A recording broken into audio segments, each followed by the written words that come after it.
21,000 ছাড়ালো করোনায় মৃত্যু, চলতি মাসে আসছে আরও 50 লাখ ভ্যাকসিন।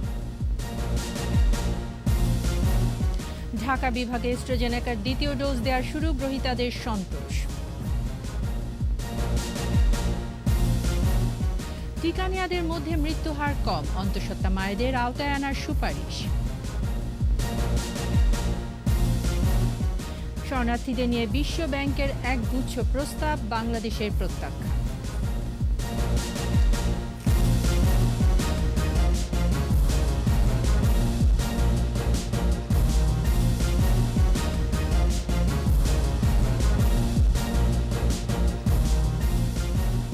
শুনছিলেন ফার্স্ট সিকিউরিটি ইসলামী ব্যাংক লিমিটেড সংবাদ শিরোনাম। আমন্ত্রণ সন্ধ্যা 7:21 সংবাদে, সাথে আছি আমি তাইজিন রহমান। দর্শক, 21 টেলিভিশনের সংবাদ একই সাথে সরাসরি দেখতে পাবেন আমাদের ফেসবুক পেজ www.facebook.com/2124 অনলাইনে। এছাড়া সংবাদে আরও থাকছে: বাঙালির বাতিঘর ধানমন্ডি 32-এর বঙ্গবন্ধু ভবন, এখান থেকেই আসে স্বাধীনতার ঘোষণা।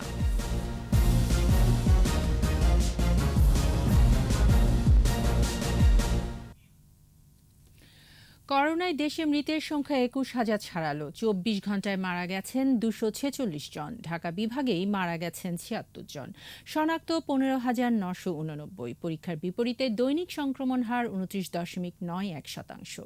এদিকে চলতি মাসে দেশে আরও 50 লাখ ভ্যাকসিন আসবে বলে জানিয়েছেন স্বাস্থ্যমন্ত্রী জাহিদ মালিক। বিস্তারিত জানাচ্ছেন স্মৃতি মণ্ডল। করোনায় সংক্রমণ ও মৃত্যুরেখা ঊর্ধ্বমুখী, হাসপাতালে রোগীর চাপ বাড়ছেই, সামাল দিতে হিমশিম অবস্থা চিকিৎসক নার্সদের। স্বাস্থ্য অধিদপ্তরের তথ্য অনুযায়ী 24 ঘন্টায় করোনায় 246 জনের মৃত্যু হয়েছে। মৃতের সংখ্যা বেড়ে 21,162। 697টি ল্যাবে 53,462 জনের নমুনা পরীক্ষায় শনাক্ত 15,989। মোট শনাক্ত 12,80,317। সুস্থ হয়েছে 15,482। 24 ঘন্টায় সবচেয়ে বেশি মৃত্যু ঢাকা বিভাগে 76 ও চট্টগ্রাম বিভাগে 64 জন। পুরুষ মারা গেছেন 137 ও নারী 109 জন। 61 থেকে 70 এবং 51 থেকে 60 বছরের মধ্যে 70 জন করে মারা গেছেন। পরীক্ষা বিপরীতে দৈনিক সংক্রমণ হার 29.91%, মৃত্যু 1.65 ও সুস্থতা 86.60%। এদিকে বিশ্ব মাতৃদুগ্ধ সপ্তাহ উপলক্ষে ভার্চুয়ালি আয়োজিত অনুষ্ঠানে স্বাস্থ্যমন্ত্রী বলেন, বিভিন্ন দেশ ও সংস্থা থেকে টিকা আসছে। চলতি মাসে সিনোফার্ম, অ্যাস্ট্রাজেনেকা ও ফাইজারের আরও টিকা আসবে। এই মাসেও সিনোফার্মের টিকা আসবে, অ্যাস্ট্রাজেনেকা টিকা আসবে। আমাদের কনফার্মলি আছে এই মাসে 50 লক্ষ, হয়তো আরো বেশি আসতে পারে। এবং ফাইজারের টিকাও এই মাসে আসার কথা। এর সাথেও আমরা টিকা নেওয়ার চুক্তিতে আছি এবং সেখানেও আমাদের 1 কোটি টিকা অর্ডার দেওয়া আছে। আমরা জনসন এন্ড জনসনের টিকা প্রায় 7 কোটি টিকা, সেটা আগামী বছরে। 7 আগস্ট থেকে প্রায় 14,000 কেন্দ্রে ইউনিয়ন পর্যায়ে টিকা দেয়া হবে। 1 কোটি টিকা দেওয়ার পরিকল্পনা রয়েছে সরকারের। আমরা টিকা দেওয়ার চেষ্টা করছি। স্মৃতি মণ্ডল, 21 টেলিভিশন, ঢাকা। প্রায় 2 মাস বিরতির পর অ্যাস্ট্রাজেনেকার দ্বিতীয় ডোজ টিকা দেওয়া শুরু হয়েছে। সকাল থেকে ঢাকা মেডিকেল কলেজ হাসপাতাল ও Sheikh Hasina burn and plastic surgery institute কেন্দ্র সহ ঢাকা বিভাগের সকল জেলার কেন্দ্রেই এই টিকা দেওয়া হচ্ছে। আর দ্বিতীয় ডোজ পেয়ে স্বস্তি জানিয়েছেন গ্রহীতারা। মফিউর রহমানের রিপোর্ট। করোনা ভাইরাস প্রতিরোধে চলতি বছর জানুয়ারি থেকে দেওয়া শুরু হয় অক্সফোর্ড অ্যাস্ট্রাজেনেকার টিকা। এটি সরবরাহ করছিল ভারতের সেরাম ইনস্টিটিউট। ভারতে ঊর্ধ্ব সংক্রমণে চাহিদার তুলনায় উৎপাদন কমে গেলে বন্ধ হয় টিকার সরবরাহ।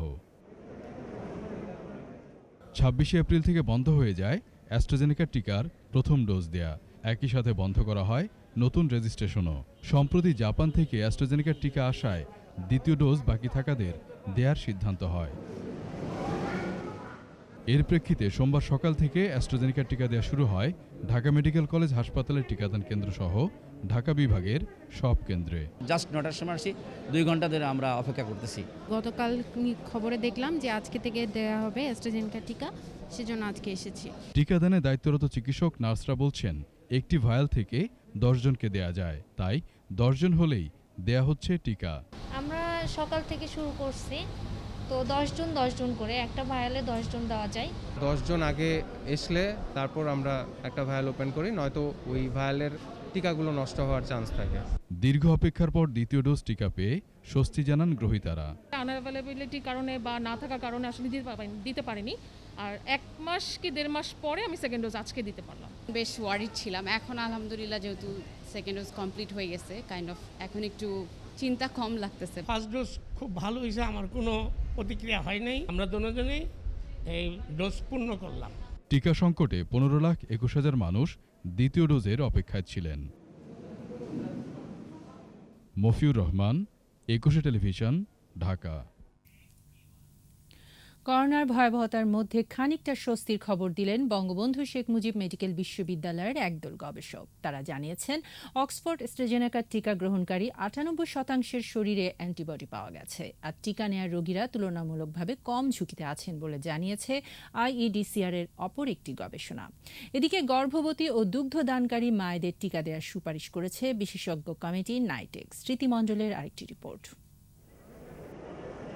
গত 7 ফেব্রুয়ারি সারা দেশে টিকা কার্যক্রম শুরু করে স্বাস্থ্য বিভাগ। এখন পর্যন্ত প্রথম ও দ্বিতীয় ডোজ মিলে 1 কোটিরও বেশি মানুষের শরীরে করোনা প্রতিরোধী অক্সফোর্ড অ্যাস্ট্রাজেনেকার টিকা প্রয়োগ হয়েছে। কিন্তু এই টিকা মানবদেহে আদৌ কোনো অ্যান্টিবডি তৈরি করছে কিনা, আর করলেও তা কতটুকু, পরীক্ষা করে দেখার উদ্যোগ নেয় বঙ্গবন্ধু শেখ মুজিব মেডিকেল বিশ্ববিদ্যালয়ের একদল গবেষক, যার নেতৃত্ব দেন প্রতিষ্ঠানটির উপাচার্য অধ্যাপক ডাক্তার শরফুদ্দীন আহমেদ। কয়েক মাসের গবেষণা শেষে খানিকটা স্বস্তির খবর দিলেন তারা। জানালেন, এপ্রিল থেকে জুলাই পর্যন্ত অ্যাস্ট্রাজেনেকার টিকা নেয়া 209 জনের ওপরে গবেষণা চালিয়ে 98 মধ্যে অ্যান্টিবডি মিলেছে। আর গবেষণার আওতায় আসা টিকা গ্রহীতাদের মধ্যে 31% পূর্বে করোনায় সংক্রমিত ছিলেন, আর তাদের শরীরে অ্যান্টিবডিও তুলনামূলক বেশি। এই এতজনের স্টাডিতে আমরা পেয়েছি 98% অ্যান্টিবডি হয়েছে, 2% হয় নাই। কেন হয় নাই আমরা খোঁজ নিয়ে জানতে পেরেছি। কারো স্প্লিনেক্টমি করা, কারো ইমিউনো কম্প্রোমাইজ, কে আগে থেকে কেমোথেরাপি পায়, এই ধরনের লোকদের 2% অ্যান্টিবডি তৈরি হয়নি। এবং অনেক বয়স্ক কয়েকজনের আমরা দেখেছি যে তাদের অ্যান্টিবডি হয়নি।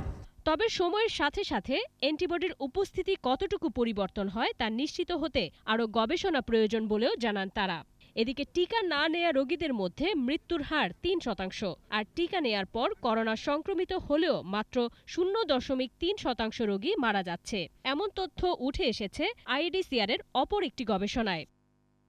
অপরদিকে হাসপাতালে ভর্তির হার টিকা না নেয়া রোগীদের মধ্যে 23% এবং 2 ডোজ নেয়া রোগীদের মধ্যে 7%। আর টিকা না নেয়া রোগীদের মধ্যে হাসপাতালে ভর্তি ও মৃত্যু ঝুঁকিও বেশি বলছে আইইডিসিআর এর গবেষণা প্রতিবেদন। এদিকে করোনা ভাইরাস প্রতিরোধে পরিস্থিতি বিবেচনায় গর্ভবতী ও দুগ্ধ দানকারী মায়েদের টিকা দেয়া যাবে বলে জানিয়েছে সরকারের টিকা বিষয়ক national immunization technical expert group NITAG. মা এবং শিশুর উভয়েরই জীবন রক্ষার একটা সুযোগ পাওয়া যাচ্ছে, তো সেই জন্য আমরা সেই আলোকে এবং বিশ্ব স্বাস্থ্য সংস্থাও এটার পক্ষে যে গর্ভবতী মাদের টিকা দেওয়া যায় এবং যারা দুগ্ধবতী মা আছেন তাদেরকেও টিকা দেওয়া যায়। তো সব মিলিয়ে আমরা আলোচনা করে পক্ষে মতামত দিয়েছি, যে কোনো টিকাই নিতে পারে। স্মৃতিমণ্ডল, 21 টেলিভিশন, ঢাকা। গার্মেন্টস ও শিল্প কারখানা খুলে দেয়ায় চরম ভোগান্তি নিয়ে আজও ঢাকায় ফিরছেন শ্রমিকরা। ধারণ ক্ষমতার কয়েক গুণ বেশি যাত্রী নিয়ে সদরঘাটে ভিড়ছে লঞ্চ। এছাড়া সবগুলো ফেরিঘাটে মানুষের ভিড়। অভিযোগ উঠেছে অতিরিক্ত ভাড়া আদায়ের। এদিকে রাজধানীতে গণপরিবহন না থাকায় আরও বিপাকে পড়েন কর্মস্থলমুখী মানুষ। বিস্তারিত সাইদুল ইসলামের রিপোর্টে। করোনা সংক্রমণ ও মৃত্যুর ঊর্ধ্বগতিতে চলমান লকডাউনে কিছুটা শিথিলতা আনাই স্বাস্থ্যবিধি অনেকটা উপেক্ষিত। 1 আগস্ট থেকে গার্মেন্টস ও রপ্তানিমুখী শিল্প কারখানা খুলে দেয় নির্দিষ্ট সময়ের জন্য চালু করা হয় লঞ্চ ও বাস। সোমবার ভোর 6টা পর্যন্ত চলাচলের কথা থাকলেও বেলা 10টা পর্যন্ত সদরঘাটে ভেড়ে লঞ্চ। এসব লঞ্চে নেই স্বাস্থ্যবিধির বালাই। তাছাড়া ধারণ ক্ষমতার কয়েক গুণ বেশি যাত্রী নেয়ার পাশাপাশি অতিরিক্ত ভাড়া আদায়েরও অভিযোগ উঠেছে। ধারণ ক্ষমতা যা আছে ছাদ সুদ্ধা ভরা ছিল, মানুষ থাকার কথা ফাঁক ফাঁক, একটা লঞ্চ হতে যায় ঢুকে দেখেন তো কি খারাই না জায়গা আছে না বাইরে না জায়গা আছে। আমরা যেন একটু হাইটা দেন ফেসাব করতে ওই জায়গাটাও আমার কাছে নাই না, বসার মতো জায়গা আছে কিন্তু সিটটা কিনে নেওয়া হয়েছে। 250 টাকা ভাড়া নরমাল, 400 টাকা। ঢাকামুখী মানুষের চাপ রয়েছে বাংলাবাজার শিমুলিয়া ঘাটে। তবে গত 2 দিনের তুলনায় সোমবার কিছুটা চাপ কম দৌলতদিয়া পাটুরিয়ায়। এদিকে ঢাকায় গণপরিবহন কম থাকায় আরও ভোগান্তিতে পড়েন যাত্রীরা। কেউ পায়ে হেঁটে আবার কেউ ভ্যানে গন্তব্যে পৌঁছান। আমি যাব গাজীপুর চৌরাস্তা, কোনো গাড়ি ঘোড়া পাইতেছি না, সিএনজি এক সিট 1000 টাকা চাইতেছে। 50 টাকার ভাড়া 200 টাকা চায়, আমি 150 টাকা বলছি, তারা যাবে না। একই অবস্থা সড়কপথে আসা যাত্রীদের। তারা জানান স্বল্প সময়ের নোটিসে ঢাকায় ফিরতে হয়েছে তাদের। বাসে সিট না থাকায় ভেঙে ভেঙে রাজধানীতে আসছেন তারা। অতিরিক্ত ভাড়া আদায় করারও অভিযোগ তাদের। টিকিটের মূল্য ছিল আগে 700 টাকা, এখন দিতেছে 2200 টাকা। এদিকে রাজধানীতে পুলিশের কড়াকড়ি অবস্থান খুব একটা দেখা যায়নি। কয়েকদিনের তুলনায় গাড়ির অনেক চাপ আছে বলে জানায় পুলিশ। আজকে আবার ব্যাংক খোলা আছে, এই জন্য প্রাইভেট গাড়ির সংখ্যাও বাড়ছে। সাইদুল ইসলাম, 21 টেলিভিশন, ঢাকা। শরণার্থীদের অবাধ চলাচলের সুযোগ, নিজস্ব প্রতিনিধি নির্বাচন, জন্ম নিবন্ধন সহ সকল আইনগত অধিকার দিতে বিশ্ব ব্যাংকের দেয়া প্রস্তাব প্রত্যাখ্যান করেছে বাংলাদেশ। রাষ্ট্রীয় অতিথি ভবন পদ্মায় সংবাদ সম্মেলনে কথা জানিয়েছেন পররাষ্ট্রমন্ত্রী ডক্টর এ কে আব্দুল মোমেন। তবে বিশ্ব ব্যাংক এক বিজ্ঞপ্তিতে জানিয়েছে সুনির্দিষ্ট কোনো দেশের জন্য এই প্রস্তাব দেয়া হয়নি। রিপোর্টে আরও জানাচ্ছেন মোহাম্মদ নুর নবী। মিয়ানমারের বাস্তুচ্যুত রোহিঙ্গা 4 বছরে একজনেও প্রত্যাবাসন সম্ভব না হলেও নিজ নাগরিকদের ফিরিয়ে নেবে না এমন কথা কখনই বলেনি দেশটি। এই মানুষগুলোকে শরণার্থীর মর্যাদাও কখনো দেয়নি বাংলাদেশ।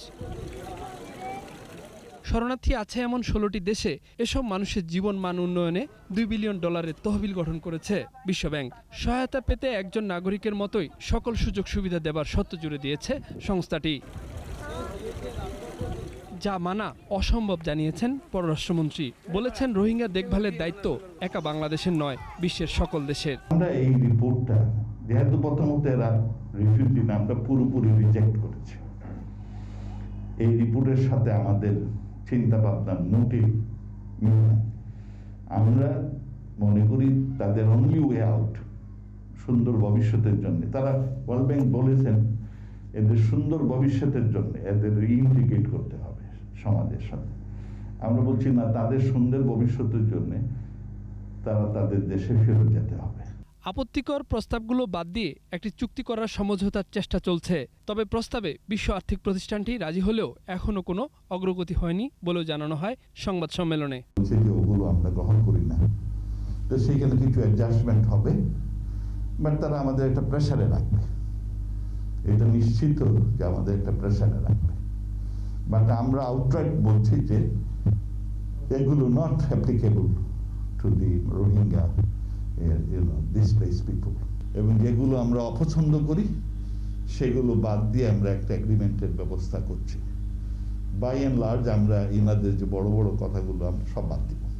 এদিকে বিশ্বব্যাংক এক বিজ্ঞপ্তিতে জানিয়েছে শুধু বাংলাদেশের জন্য এই প্রস্তাব আসেনি। রোহিঙ্গাদের জীবনমান উন্নয়ন ও নিরাপদ প্রত্যাবাসনে বাংলাদেশ সরকারকে সহায়তায় $590 মিলিয়ন একটি পৃথক অনুদানের ব্যবস্থা করেছে সংস্থাটি। মোহাম্মদ নুরুন নবী, 21 টেলিভিশন, ঢাকা।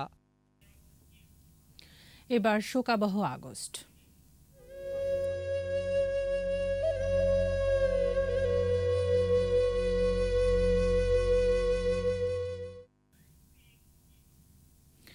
ইতিহাসের সাক্ষী ধানমন্ডি 32 নম্বরের বঙ্গবন্ধু ভবন, বাঙালির মুক্তি সংগ্রামের বাতিঘর। পাকিস্তানি শোষণ মুক্তির পথ নির্দেশনা এ বাড়ি থেকেই দিয়েছেন জাতির পিতা বঙ্গবন্ধু শেখ মুজিবুর রহমান। স্বাধীনতার ঘোষণাও আসে ঐতিহাসিক এই বাড়ি থেকেই। সদ্য স্বাধীন দেশের ভঙ্গুর অর্থনীতি সচল, যুদ্ধবিধ্বস্ত অবকাঠামো বিনির্মাণ আর জাতি গঠনে নেতৃত্ব দিয়ে বঙ্গবন্ধু যখন হাল ধরেন বাংলাদেশের, তখনই আঘাত ঘাতকের। দেশি বিদেশি ষড়যন্ত্রের রক্তাক্ত হয় ধানমন্ডি 32। বিস্তারিত আকবর হোসেন সুমনের রিপোর্টে। ধানমন্ডি 32 নম্বর আর এই বাড়ি, বাংলার সব পথ এখানে মিশে ইতিহাসের মোহনায়। স্বাধীন বাংলার স্বপ্নদ্রষ্টা বঙ্গবন্ধু শেখ মুজিবুর রহমান ও তার পরিবারের আপন আবাস। পাকিস্তানি শোষণ মুক্তির আন্দোলনে উত্তাল দিনগুলোতে এই বাড়িটি ছিল বাঙালির ঠিকানা, আশার বাতিঘর। ৩২-এর বৈঠকখানা থেকে জাতীয় নেতাদের মুখরতায় উঠে আসত গুরুত্বপূর্ণ সব সিদ্ধান্ত।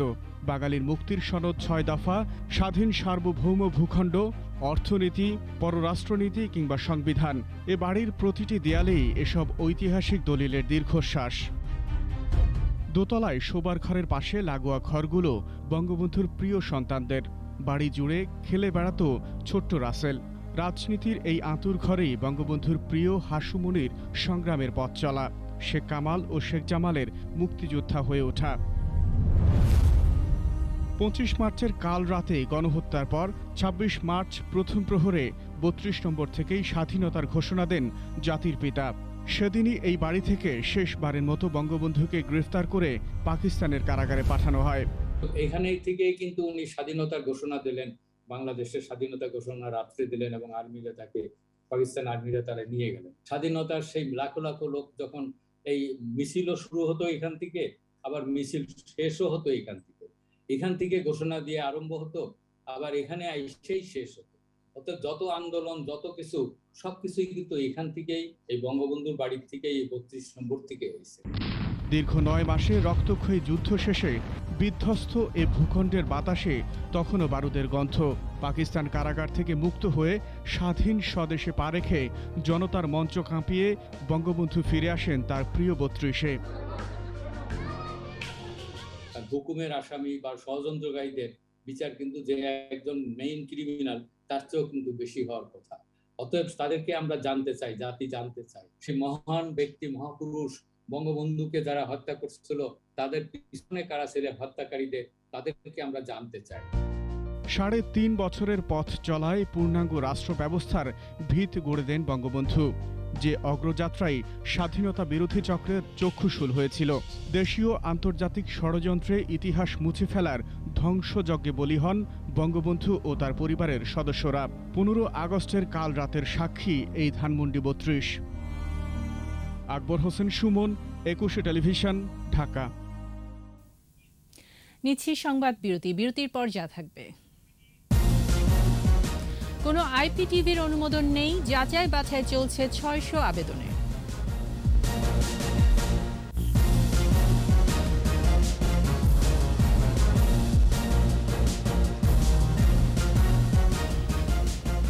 আবারও আমন্ত্রণ সন্ধ্যা ৭টার ২১ সংবাদে।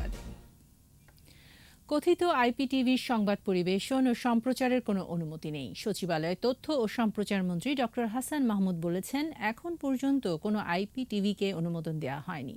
লাইসেন্স পেতে করা ৬০০ আবেদন যাচাই বাছাই চলছে। রিপোর্টে আরও জানাচ্ছেন Mohammad Nurnabi. Internet protocol television বা আইপিটিভি। হেলেনা জাহাঙ্গীর এবং তার বিতর্কিত জয়যাত্রা টেলিভিশন আইপিটিভির নামে এসব অবৈধ কর্মকাণ্ডের চাঞ্চল্যকর তথ্য সামনে চলে আসায় সবখানে আলোচনায় কিসের ভিত্তিতে চলছে এসব প্রতিষ্ঠান, অনুমোদন না থাকার পরও কিভাবে চলছে, আর গণমাধ্যম হিসেবে সংবাদ প্রকাশই বা করছে কিসের ভিত্তিতে, যার জবাব নিজেই দিলেন তথ্য ও সম্প্রচার মন্ত্রী। কিছু কিছু আইপিটিভি দেখা যাচ্ছে ব্যক্তি স্বার্থে পরিচালিত হয়, তারপর নানা ধরনের বিভ্রান্তি ছড়ায়, তারপর ভাড়ামো করে, কৃষ্টি সংস্কৃতির সাথে সামঞ্জস্যহীন সেখানে নানা ধরনের প্রোগ্রাম করা হয়। আমরা যে সম্প্রচার নীতিমালা যেটি মন্ত্রিসভায় পাশ হয়েছে, সেই নীতিমালা অনুযায়ী কোনো আইপিটিভি সংবাদ পরিবেশন করতে পারবে না। জানান, বিভ্রান্তিমূলক সংবাদ প্রচারের মাধ্যমে এসব টিভি ব্যক্তি স্বার্থে ব্যবহার করা হচ্ছে। সুনির্দিষ্ট অভিযোগ পেলে ব্যবস্থা নেওয়া হচ্ছে। প্রথমত কোনো আইপিটিভিরই অনুমোদন নাই, কারণ আমরা রেজিস্ট্রেশন দেওয়া শুরু করিনি। সব মিলিয়ে এখন পর্যন্ত ৬০০-র কাছাকাছি আবেদন পড়েছে। যেহেতু অনুমোদন আমরা দেওয়া শুরু করিনি, সুতরাং কোনোটারই অনুমোদন নাই। মন্ত্রণালয় আর বিটিআরসির সুস্পষ্ট নির্দেশনা পেলে এসব অবৈধ প্রতিষ্ঠানের বিরুদ্ধে অভিযান অব্যাহত রাখার কথা বলছে র্যাব। পুরোটাই তথ্য মন্ত্রণালয়ের ব্যাপার, পুরোটাই বাংলাদেশ টেলিযোগাযোগ নিয়ন্ত্রণ কমিশনের ব্যাপার। ওনারা কাকে বা লাইসেন্স দিবেন, লাইসেন্স পাওয়ার আগ পর্যন্ত অবশ্যই তারা অবৈধ। এবং এই ক্ষেত্রে যদি আমরা মনে করি যে টেলিযোগাযোগ নিয়ন্ত্রণ কমিশন যদি আমাদের সহযোগিতা চান, আমরা অবশ্যই সহযোগিতা প্রদান। মোহাম্মদ নুরুন নবী, ২১ টেলিভিশন, ঢাকা। দেশে বিদেশে টেলিভিশন প্রতিনিধি নিয়োগ, এমপি নমিনেশন কনফার্ম করা সহ নানান প্রতারণায় সিদ্ধহস্ত হেলেনা জাহাঙ্গীর। ফাঁস হয়েছে তার আইপিটিভি জয়যাত্রা টেলিভিশনের প্রতিনিধি নিয়োগে টাকা দাবির কথোপকথন। আরেক ফোন আলাপে বিএনপি দলীয় একজনকে টাকার বিনিময়ে এমপি নমিনেশন দিতে চেয়েছিলেন নিজেকে অগাধ ক্ষমতাধর হিসেবে আত্মপ্রচার করা হেলেনা। বাকিটা দেখুন দীপু শিকদারের রিপোর্টে। ক্ষমতাধর হিসেবে জাহিরে অধ্যত্বপূর্ণ বক্তব্য দিয়ে নিজেকে তুলে ধরা ছিল হেলেনা জাহাঙ্গীরের প্রতারণার একটি কৌশল। মালয়েশিয়ায় তার জয়যাত্রা টেলিভিশনের প্রতিনিধি নিয়োগে দাবি করেন টাকা।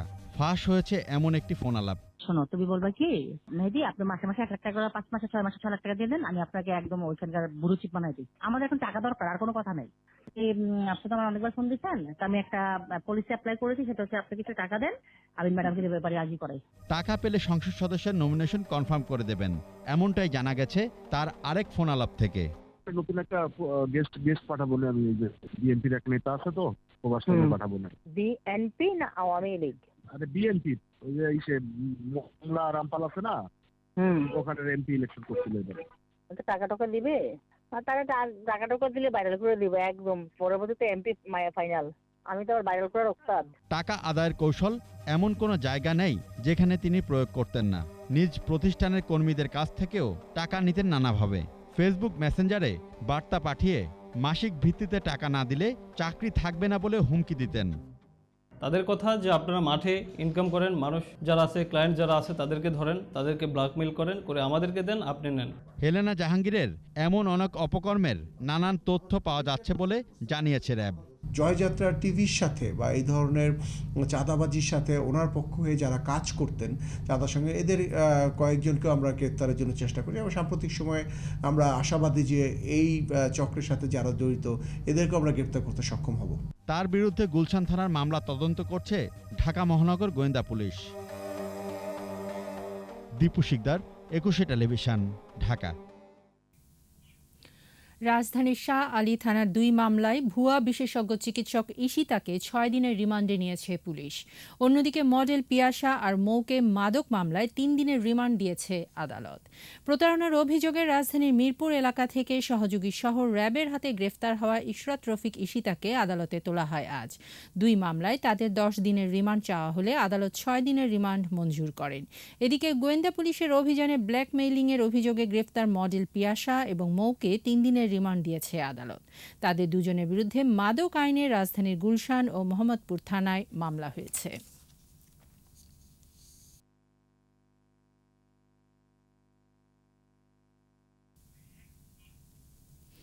নারায়ণগঞ্জের সাইনবোর্ড এলাকায় পুলিশ বক্সের পাশে বোমা রাখার ঘটনায় 90 জিএমবির 2 জঙ্গিকে গ্রেফতার করেছে পুলিশের কাউন্টার টেরোরিজম ইউনিট। সকালে ডিএমপির মিডিয়া সেন্টারের সংবাদ সম্মেলনে ইউনিট প্রধান যুগ্ম কমিশনার আসাদুজ্জামান জানান, গোপন সংবাদের ভিত্তিতে রাজধানীর যাত্রাবাড়ি এলাকা থেকে তাদের গ্রেফতার করা হয়। এ সময় উদ্ধার করা হয় বোমা তৈরির সরঞ্জাম। 2500 থেকে গ্রেফতার জঙ্গিদের দেয়া তথ্যে জেএমবি সদস্য শরীফুল রহমান ও খালিদকে গ্রেফতার করা হয়। প্রাথমিক জিজ্ঞাসাবাদে পুলিশ বক্সে বোমা রাখার কথা স্বীকার করে তারা।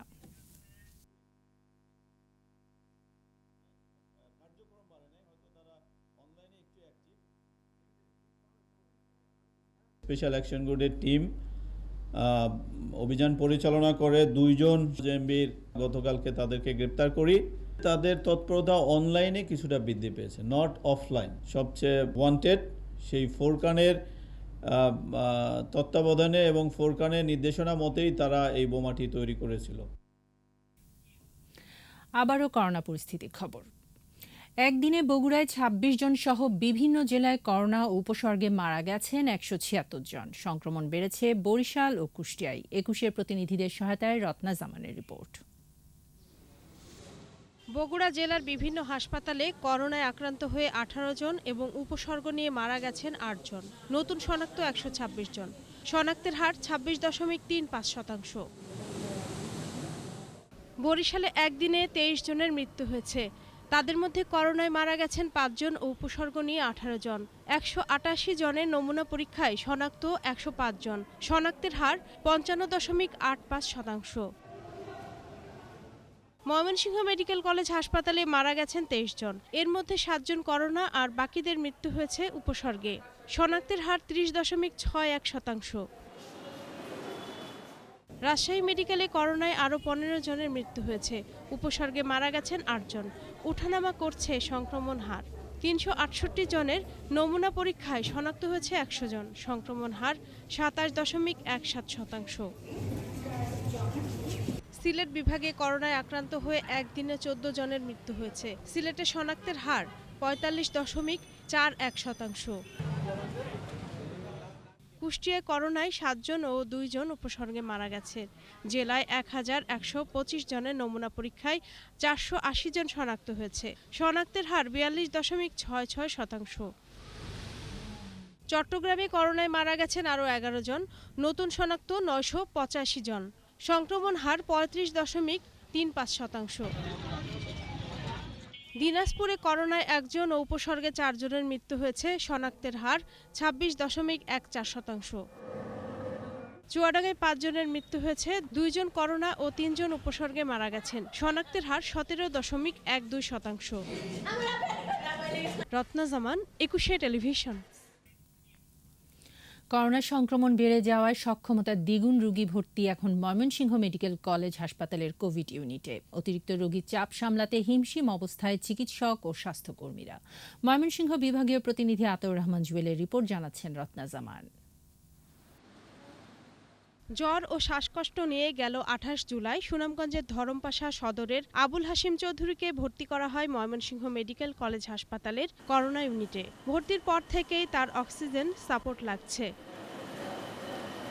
ময়মনসিংহ হাসপাতালে রোগীর প্রচুর চাপ, কিন্তু যদি ধর্মপাশা ওইরকম চিকিৎসার ব্যবস্থা থাকতো তাহলে তো আর আমাদের এই ময়মনসিংহ আসতে হইতো না। এভাবে প্রতিদিনই আশপাশের বিভিন্ন জেলার করোনা আক্রান্তরা ছুটে আসছেন ময়মনসিংহ মেডিকেলে। এখানে ময়মনসিংহ বিভাগ ছাড়াও পার্শ্ববর্তী ঢাকা বিভাগের গাজীপুর, কিশোরগঞ্জ, টাঙ্গাইল, সিলেট বিভাগের সুনামগঞ্জ, কুড়িগ্রাম, রংপুর, এখান থেকেও কিন্তু আমাদের এখানে রোগীরা আসে। রোগীর চাপে ওয়ার্ডগুলোতে পা ফেলার জায়গা নেই, তবে সেবায় সন্তোষ জানান স্বজনরা। ওয়ার্ডে সিট পাচ্ছে, তাদের কিন্তু অক্সিজেনের সমস্যা নেই, কিন্তু যারা সিলিন্ডার করতেছে ওদের একটু সমস্যা হয়ে যাচ্ছে। এখানে ময়মনসিংহবাসীরা যারা আছেন তারা হয়তো আরেকটু সেবার সুযোগ পেত যদি বাহিরে রোগী চাপ না থাকতো। করোনা রোগী, আতঙ্ক, মোটামুটি সব মিলায়া চাপ আছে প্রচুর, তবে ইনশাল্লাহ চিকিৎসা ওনারা সেবা যা দিতেছে ভালোই দিতেছে। এদিকে চিকিৎসকের পরামর্শ ও কিছু শারীরিক ব্যায়াম করলে রোগীরা বাড়িতেই সুস্থ হয়ে যাবেন, এমনটা বলছেন বিশেষজ্ঞ চিকিৎসকরা। রোগী লম্বা করে নাক দা দম নিবে, মুখ দা দম ছাড়বে, এবং রোগীকে যদি প্রন পজিশনে আমরা অভ্যস্ত করি, উপরে শুয়ে থাকবে, তারপরে ডান দিকে কাছে শুয়ে, বাম দিকে শুয়ে থাকবে, প্রপটা পজিশনে থাকবে। এরকম ভাবে যদি আমরা এই ব্যায়ামগুলি করতে পারি, ব্রিদিং এক্সারসাইজ আর এই যে প্রন পজিশন বা উপরে শুয়ে থাকার অভ্যাস যদি রোগী গড়ে তোলে, তাহলে আস্তে আস্তে সিচুয়েশন বাড়তে থাকে। ময়মনসিংহ মেডিকেলের 210 শয্যার করোনা ইউনিটে প্রতিদিনই প্রায় 500 রোগী ভর্তি থেকে চিকিৎসা নিচ্ছেন। রত্না জামান, 21 টেলিভিশন। নিচ্ছি সংবাদ বিরতির পর্যায়ে থাকছে। নিজেকে মিয়ানমারের প্রধানমন্ত্রী ঘোষণা জেনারেল মিন অংয়ের। আরও 2 বছর বাড়ল জরুরি অবস্থা।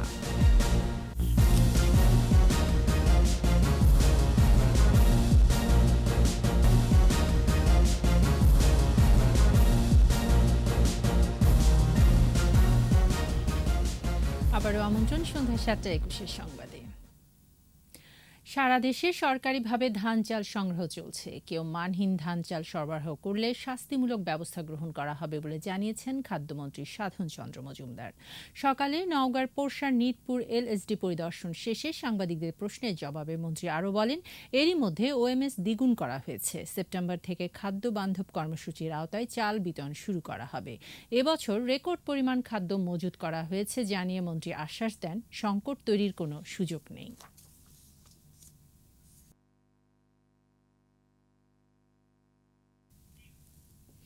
এবার সোশ্যাল ইসলামী ব্যাংক লিমিটেড বাণিজ্য সংবাদ।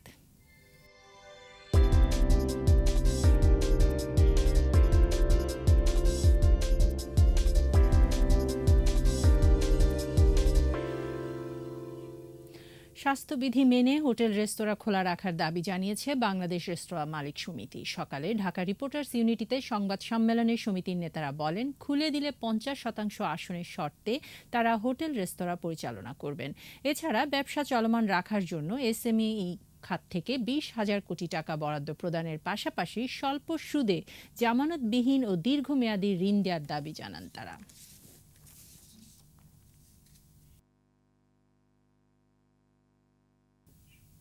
এবার আন্তর্জাতিক খবর।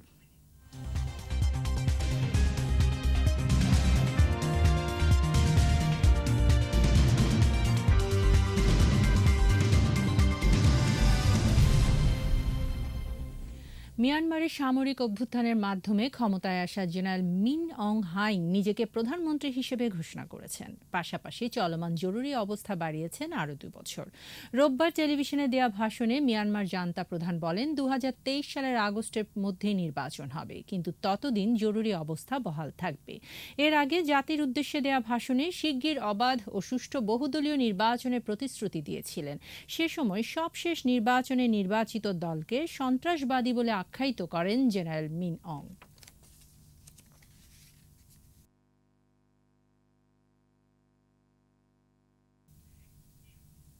নিচ্ছি সংবাদ বিরতি, যখন ফিরছি তখন থাকবে। বাংলাদেশ অস্ট্রেলিয়া প্রথম টি-20 কাল, জয়ে চোখ 2 দলেরই।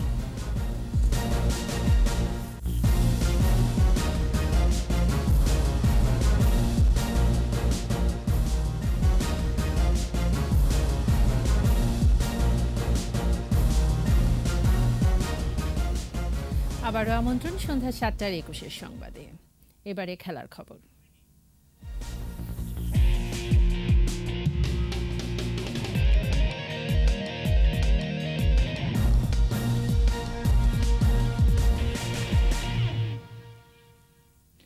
দলীয় কম্বিনেশন ঠিক হলে অস্ট্রেলিয়ার বিপক্ষে জয় পাওয়া সম্ভব বলে মনে করছেন টাইগার কোচ রাসেল ডোমিঙ্গো। আর ফলাফল বড় কথা নয়, সিরিজটিকে বিশ্বকাপের প্রস্তুতি হিসেবেই নিয়েছে অজিরা। 5 ম্যাচ টি-20 সিরিজের প্রথমটিতে কাল মাঠে নামবে 2 দল। দিবারাত্রি ম্যাচটি মিরপুর স্টেডিয়ামে শুরু হবে সন্ধ্যা 6টায়। বিস্তারিত আবু হুরায়রা তামিমের রিপোর্টে।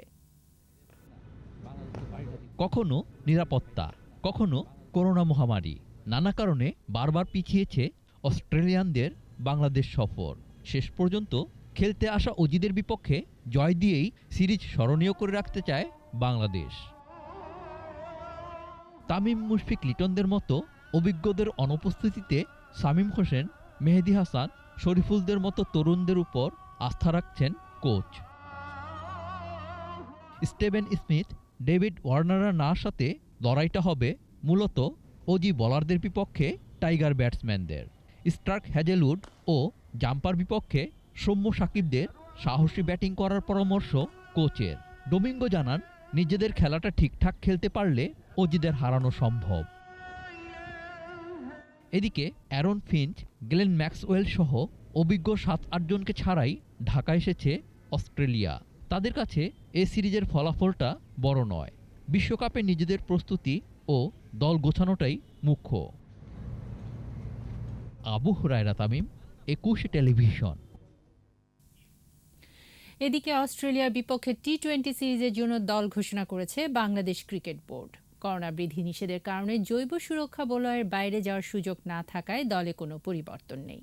জিম্বাবুয়ে সফরের স্কোয়াডকে অস্ট্রেলিয়া সিরিজের জন্য রাখা হয়েছে। মাহমুদুল্লাহ রিয়াদের নেতৃত্বে বাংলাদেশ দলে রয়েছেন মোহাম্মদ নাইম শেখ, সৌম্য সরকার, সাকিব আল হাসান, আফিফ হোসেন, শামীম হোসেন, নুরুল হাসান, মাসুম আহমেদ, শেখ মেহেদী হাসান, মোহাম্মদ সাইফুদ্দিন, মুস্তাফিজুর রহমান, তাসকিন আহমেদ, শরীফুল ইসলাম, রুবেল হোসেন, মোহাম্মদ মিঠুন, তাইজুল ইসলাম।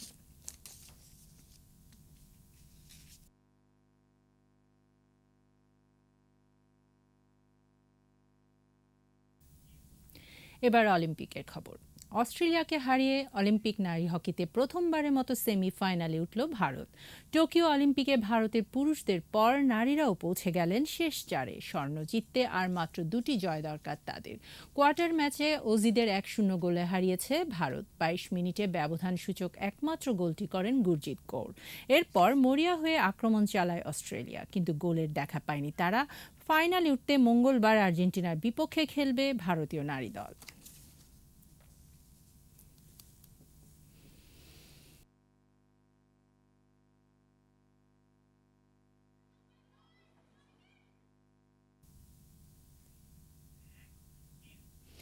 আর এরই সাথে শেষ করছি সন্ধ্যা 7:21 সংবাদ। যাবার আগে ফার্স্ট সিকিউরিটি ইসলামী ব্যাংক লিমিটেড সংবাদ শিরোনামগুলো জানিয়ে দিচ্ছি আরও একবার। 21,000 ছাড়ালো করোনায় মৃত্যু, চলতি মাসে আসছে আরও 50 লাখ ভ্যাকসিন। ঢাকা বিভাগে অ্যাস্ট্রাজেনেকার দ্বিতীয় ডোজ দেওয়া শুরু, গ্রহীতাদের সন্তোষ। টিকা নেয়াদের মধ্যে মৃত্যুহার কম, অন্তঃসত্ত্বা মায়েদের আওতায় আনার সুপারিশ। শরণার্থীদের নিয়ে বিশ্ব ব্যাংকের একগুচ্ছ প্রস্তাব, বাংলাদেশের প্রত্যাখ্যান।